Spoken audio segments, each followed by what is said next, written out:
Hi everyone, it's Tabbetha again. I thought I will change the angle of my videos now. Now I've had the surgery. I thought I'd do just maybe a weekly video about what's going on in my life, my thoughts about what's going on in news, and just generally a blog about my life. So here goes. If any of you have been following me, you know who I am, but if you're new, I'm Tabbetha Oakesmuir. I'm a transgender woman who's post-op, and I currently live in Canberra. I'm a cardiac nurse at the hospital in Canberra, and I'm married to my gorgeous wife, Michelle Oakesmuir, who is from Canberra. She's also transgender, and yeah, we're very much in love. So I'll give you an update of where I am at the moment. Unfortunately, I'm in hospital, and I'll go be in hospital for a good few weeks, possibly 3 to 4 months, and this is due to myself being anorexic, and I've been restrictive eating for 10 years, and unfortunately this restrictive eating has caught up with me. So 12 days ago I collapsed at home, twice lost consciousness, and was rushed to hospital in an ambulance and admitted with starvation syndrome and anorexia, and I'm currently in hospital being refed and building up my strength and my nutrition, with the aim of going on to a eating disorder residential treatment centre in the next few weeks. So I'll be in hospital until I go there, and then once I'm there, it's a 12-week program. So yeah, it's going to be a long, slow process to get back on my feet, but I realised my body has run out of reserves, and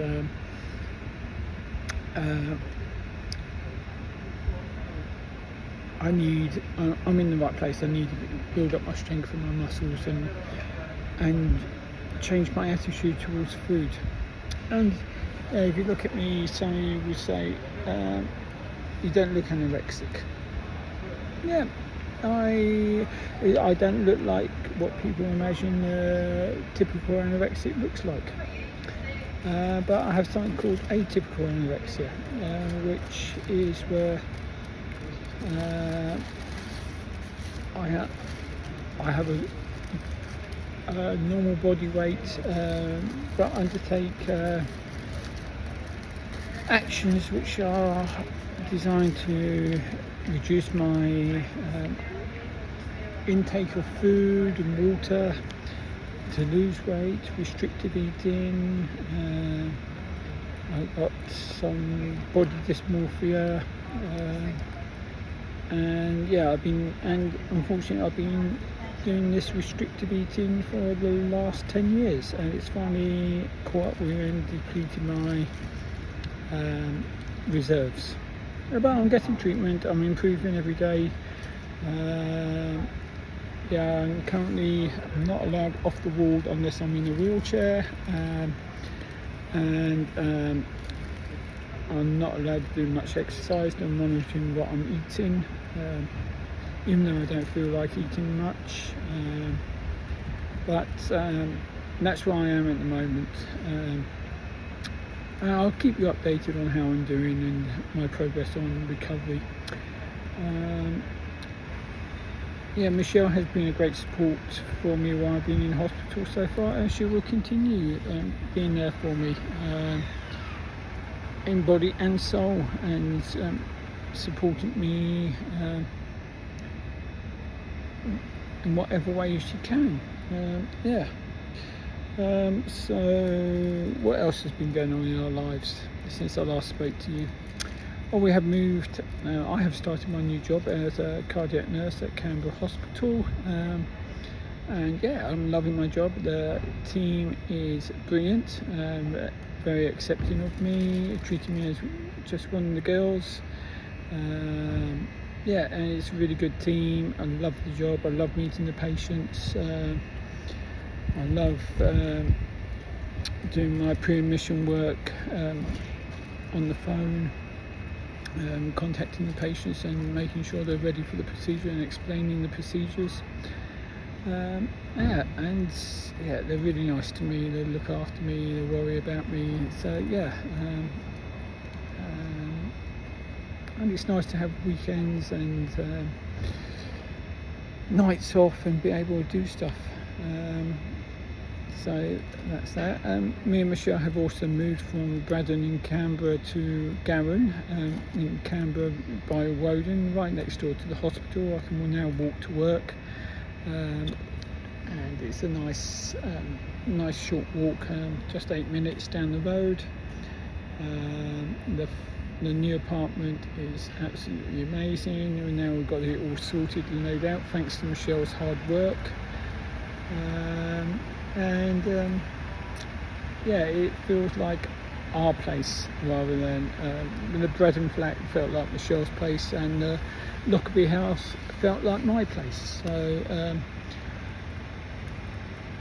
we're making a house for ourselves and putting our joint stamp on the place rather than just our individual stamps on the various places.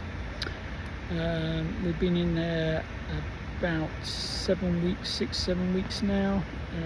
We're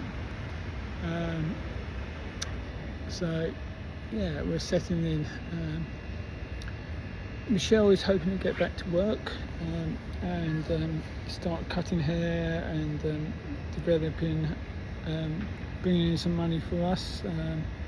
She's got that lined up. She's just waiting to get over a cold and get back on her feet, and then she'll start pursuing that hopefully in the next month or so. What else has been going on?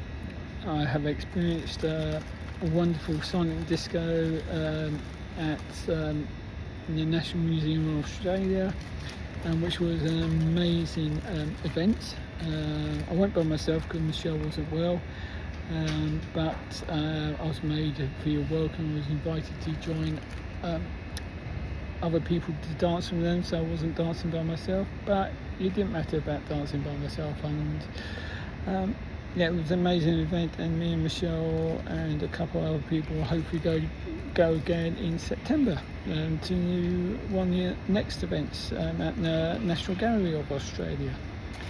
So we're getting out socially. We've been to some transgender groups to make contact with them. Some are good, some are not so good, not so supportive. Some I would go again, some I wouldn't. That's our news. What's been going on in the news which affects us? Well, the big piece of news this week affecting the trans community is the UK Supreme Court, and they're ruling that the definition of women in the Equality Act means biological women. Although the Equality Act still gives protection from discrimination for transgender people through gender affirmation rules, we are no longer as trans women accepted in or protected from discrimination in single-sex spaces for women, and this is very disappointing. of the UK Supreme Court taking this protection and this from us. It means that trans women are now expected to use female toilets or male toilets rather than female toilets for the gender they identify as. We could in future be hospitalised on a male ward and being expected to use a male changing room at the gym. This is completely unacceptable. I would not want to go into a male changing room or a male toilet or be hospitalised on a male ward. The way I look now, and post-surgery we're having my reassignment surgery and my breast augmentation and my voice even. So yeah, unfortunately the UK has set trans rights back there a good few years, 20 years most probably.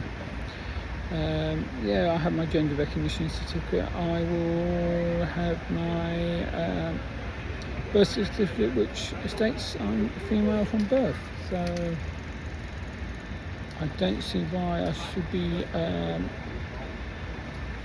rejected from single sex spaces designed for females. I pose no threat to any female and never have. But again, are women ready to accept very masculine trans men into women's toilets? Or are they going to be challenging them about using the correct space based on their biological sex? We'll have to wait and see. And yeah, some police forces and have already started to change their policies, stating that the British Transport Police will now allow trans women to be strip searched by a male officer, which I would wholeheartedly object to in post-surgery. Yeah, please give your opinions in the comments after this video, and yeah, we can have a discussion about it. And I know there will be some positive comments, and I know there'll be some negative comments, but that's only being expected in these times, and I'm willing to deal with both of them and answer both of them. What else has been going on in the news? Oh yeah, the big one at the moment is the orange guy in America. He is getting so out of hand. It scares me that he's in power, and what he's doing to America, he's destroying it, in my opinion. And I wouldn't be surprised if America has a civil war in the next few years. That's my opinion and my prediction, that yeah, people will rise up against him and it will go into civil war, which is no good for anyone, but it might bring America's power under control.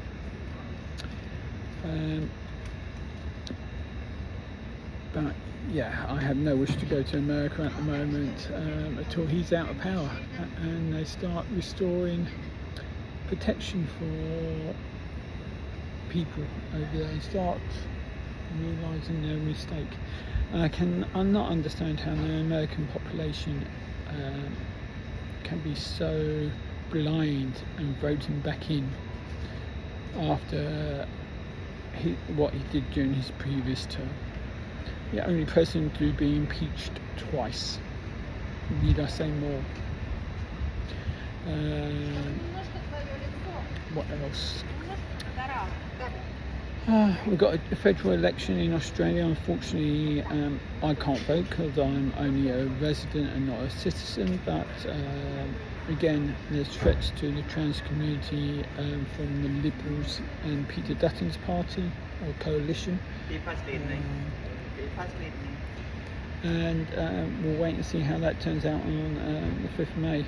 Michelle is concerned about who to vote for, but I'm sure she'll know who to vote for.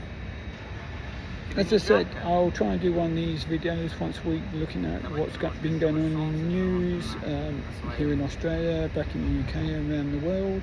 And I'm trying to not make it too political, but it might well be. I will post some pictures in this video of the silent disco and me dancing. I'll post some of Michelle so you can see how she is. Thanks for watching, and feel free to leave comments as I said earlier, and both positive and negative, and I'll reply to them. And take care of yourselves, and I look forward to speaking to you in my next video. Take care. Bye.